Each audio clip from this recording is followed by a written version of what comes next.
पिछले सेशन में हमने देखा किस प्रकार हमने टेबल्स को क्रिएट किया और उसको बेसिक मॉडिफिकेशन के साथ वर्कआउट किया। इस सेशन में हम देखेंगे किस प्रकार हम सेल्स को मर्ज कर सकते हैं और स्प्लिट्स कर सकते हैं और उन सेल्स को अनमर्ज भी कर सकते हैं। इसके लिए हम सबसे पहले पहली वाली रो को सिलेक्ट करते हैं और यहाँ पे एक रो में ब्लैंक ऊपर की तरफ ले लेता हूँ।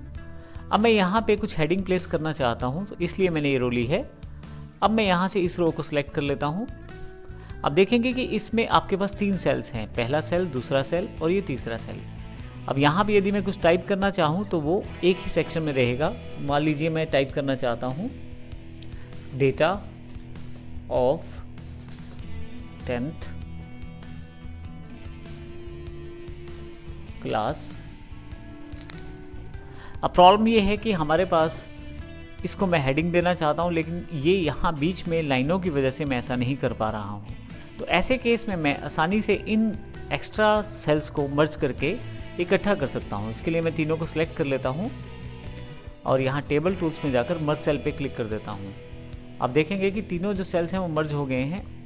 अब मैं अगर टेक्स्ट को सिलेक्ट करके इसका साइज़ बढ़ाता हूँ यहाँ से और इसको यहाँ से मैं मिडल कर देता हूँ, साथ ही थोड़ा सा साइज़ छोटा कर देता हूँ ताकि ये क्लियरली वहाँ पे आ जाए।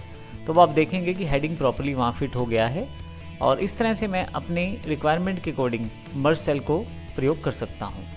आइए एक और लाइन को हम यहाँ मर्ज करते हैं। इसके लिए मैं फिर से इस लाइन को सिलेक्ट कर लेता हूँ, टेबल में इंसर्ट में रो अबव कर देता हूँ। इन तीनों सेल्स को मैं मर्ज करना चाहता हूँ, तीनों को सिलेक्ट कर लेता हूँ यहाँ से मैं टेबल मर्ज सेल्स पे। आप देखेंगे कि तीनों सेल्स का एक बड़ा सेल बन गया है।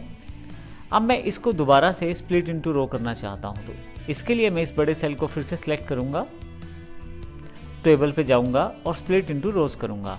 अब कितनी रोज करना चाहते हैं वो डिफाइन कर सकते हैं। मैं 3 रोज करना चाहता हूँ। आप देखेंगे 3 रोज में इसको डिफाइन कर दिया गया है, लेकिन मैं चाहता हूँ यहाँ पे इसको कॉलम में भी स्प्लिट करना, तो स्प्लिट इनटू कॉलम्स करूँगा, फिर से 3 कॉलम।